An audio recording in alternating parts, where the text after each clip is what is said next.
Kalian pikir Kage Bunshin cuma ada di Naruto?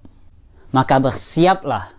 Oke, gue udah bikin naskah ini sejak pertengahan bulan Mei, tapi belum ada dapat mood buat rekaman, jadi gue upload cuplikan-cuplikan doang.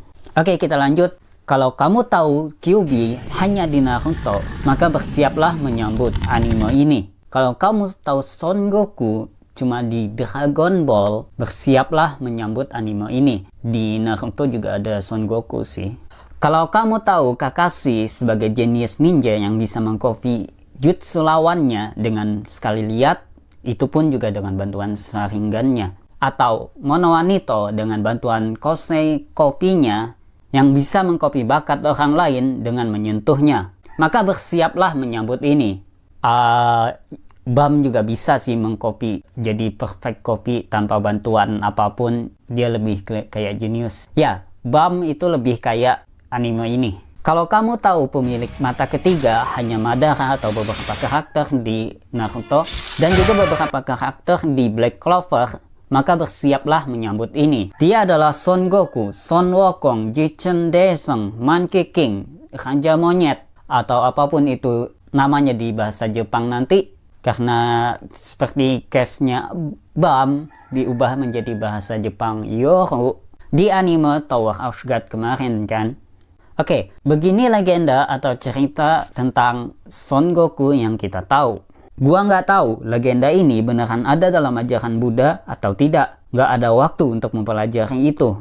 Jadi begini legendanya. Akibat mengacau di kayangan, sang Monkey King diusir ke dunia manusia dan disegel di gunung selama 500 tahun.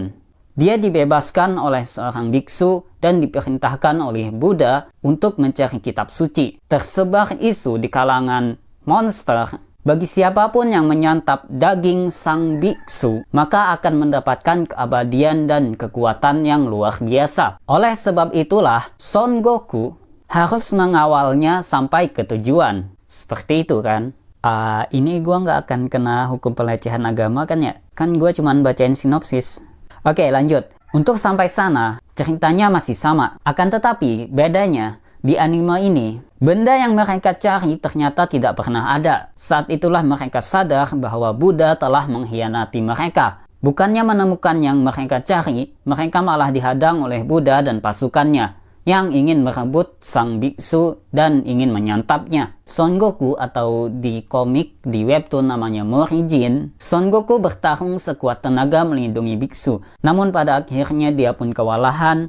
Teman-temannya sudah mati, bahkan sang biksu pun sudah sekarat. Namun di akhir hayatnya, si biksu meminta Jichen Daesung, Son Goku, Monkey King, Morijin, pokoknya yang enak aja disebutnya.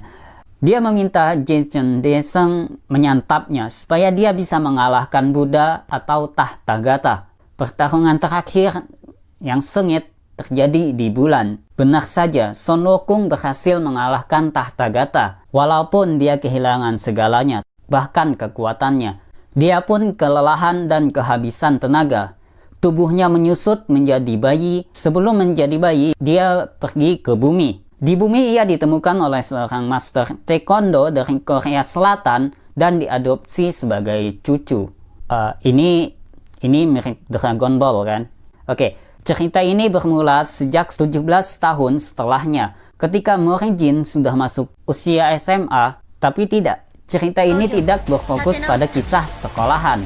Di Korea Selatan, ada pertandingan nasional yang disebut dengan GO, God of High School, yang pesertanya adalah anak-anak SMA tentu saja. GO atau God of High School lebih kayak MMA atau UFC, yaitu pertandingan bela diri campuran. Pemenang dalam pertandingan ini dijanjikan akan dikabulkan satu permintaannya. Bahkan yang hampir mustahil sekalipun. Kecuali menghidupkan orang mati, karena menghidupkan orang mati itu dianggap mustahil di anime ini. Di Harry Potter aja dianggap mustahil kan. Dalam pertandingan ini juga diperbolehkan untuk menggunakan kekuatan pinjaman bagi yang sudah menguasainya. Kebanyakan emang baru menguasai kekuatan pinjaman saat berjalannya pertandingan. Kekuatan pinjaman adalah kekuatan yang dipinjam dari seorang pahlawan atau manusia legendaris zaman dulu, atau makhluk mitis, atau bahkan dewa sekalipun. Bagi siapapun yang bisa menjalin kontrak dengan pahlawan atau manusia legendaris atau makhluk mitis atau dewa itu, maka dia bisa menggunakan kekuatan mereka. Walaupun begitu, sebagian ada yang menggunakan kekuatan pertarungan murni. Mereka disebut bukan peminjam kekuatan. Mori Jin contohnya. Di Jepang marganya dulu ya, jadi Jin Mori ya.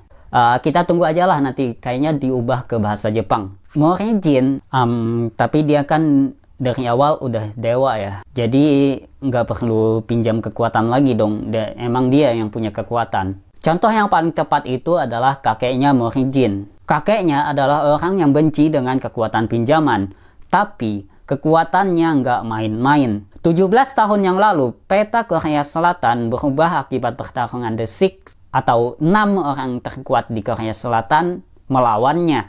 Namun, belakangan ini kakeknya sudah tak terlihat lagi. Mori Jin berusaha untuk mencari kakeknya, dan itulah alasan kenapa dia ikut di pertarungan God of High School. Oh ya, Mori Jin lupa ingatan akan kekuatannya. Dia lupa bahwa dia adalah seorang dewa. Dia lupa dia punya kekuatan dewa. Dia nggak punya item-item dewanya. Nggak punya yeol, tongkat, nggak punya armor, nggak punya awan, gondowun, dan nggak punya ikatan kepalanya. Bisa dibilang Mori Jin saat ini adalah manusia. Nah, Mori Jin mengikuti pertarungan God of High School supaya kala dia menang nanti, dia bisa menemukan kakeknya atau pihak penyelenggara bisa membantu mencari kakeknya.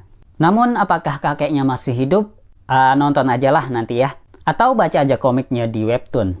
By the way, ngomongin tentang turnamen, konsep ini sama kayak Shihai Senso di Fate Zero. Bukan di sistem, tapi di hasil akhirnya. Kalau kalian nonton Fate Zero, kalian pasti tahu yang gua maksud. Oke, anime ini akan tayang di Juli mendatang.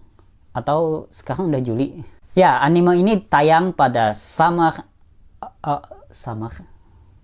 kan ya? Ya, anime ini tayang pada musim summer kalau nggak ada penundaan lagi.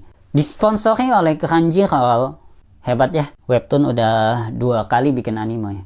Dan rencananya kayaknya Hardcore Leveling Warrior bakal diangkat ke dalam anime karena gamenya udah ada loh. Game crossovernya udah ada loh. Ini Tower of God, God of High School, Hardcore Leveling Warrior. Oke, segini dulu video kita kali ini. Jangan lupa subscribe guys. Oke, jangan lupa subscribe. Thanks for watching. Like aja kalau kalian suka, dislike aja kalau nggak suka, nggak apa-apa. Bagikan ke teman-teman kalian kalau misalkan kalian pengen merekomendasikan anime yang bagus. Walaupun pada Tower of God kemarin, gue kurang suka bukan di animenya, tapi lebih ke candaan-candaan khas di komiknya dibuang. Dan gue harap anime ini nggak kayak gitu. Apalagi pas scene cabi-cabinya. Jangan sampai dibuang lah. Oke, segitu dulu dari kita. Thanks for watching. Arigato, sayonara, mata ne.